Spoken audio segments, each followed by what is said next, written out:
Assalamualaikum warahmatullahi wabarakatuh. Saya Linda Putri Bayangkara dari kelas 10 akuntansi 3 akan menjelaskan tentang jurnal penyesuaian. Jurnal penyesuaian adalah jurnal yang dibuat untuk menyesuaikan akun-akun setiap buku besar yang belum mencerminkan jumlah saldo yang sebenarnya. Jurnal penyesuaian yang pertama, setiap rekening real khususnya rekening aktiva dan rekening utang menunjukkan jumlah yang sebenarnya pada akhir periode. Yang kedua, setiap rekening nominal khususnya rekening pendapatan dan biaya menunjukkan pendapatan dan biaya yang seharusnya diakui dalam suatu periode.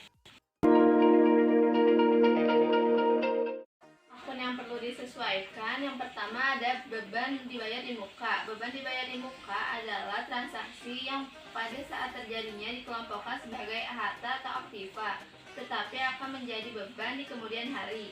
Beban ini menunjukkan perusahaan yang akan memberikan manfaat di masa yang akan datang. Contohnya adalah sewa dibayar di muka, asuransi dibayar di muka, iklan dibayar di muka, bunga dibayar di muka, dan sebagainya. Pencatatan beban dibayar di muka dapat dibedakan menjadi dua cara, yaitu yang pertama dicatat sebagai harta, yang kedua dicatat sebagai beban. Ada pendapatan diterima di muka. Pendapatan diterima di muka adalah transaksi yang sejak awalnya dicatat sebagai utang atau kewajiban, tetapi akan menjadi pendapatan di kemudian hari. Contohnya adalah sewa diterima di muka, bunga diterima di muka, asuransi diterima di muka, dan sebagainya.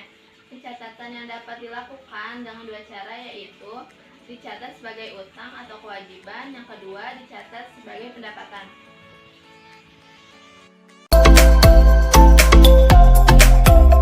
Yang ketiga ada piutang pendapatan. Piutang pendapatan adalah pendapatan yang sudah menjadi hak dilihat dari segi waktu tetapi belum dicatat atau diterima pembayarannya.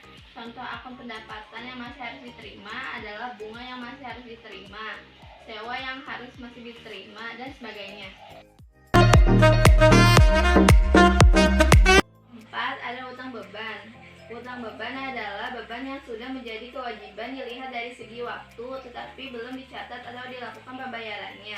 Contoh akun beban yang masih harus dibayar adalah gaji yang harus dibayar, bunga yang harus dibayar.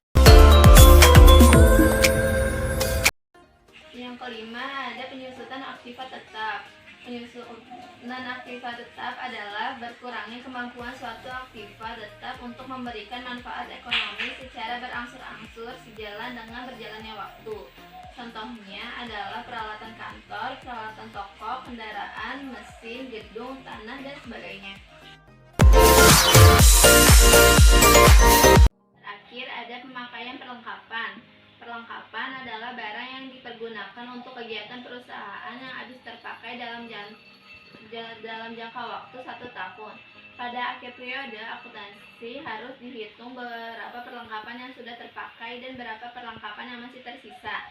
Contoh akun perlengkapan adalah perlengkapan toko, perlengkapan kantor, dan sebagainya. Sekian dari saya. Wassalamualaikum warahmatullahi wabarakatuh.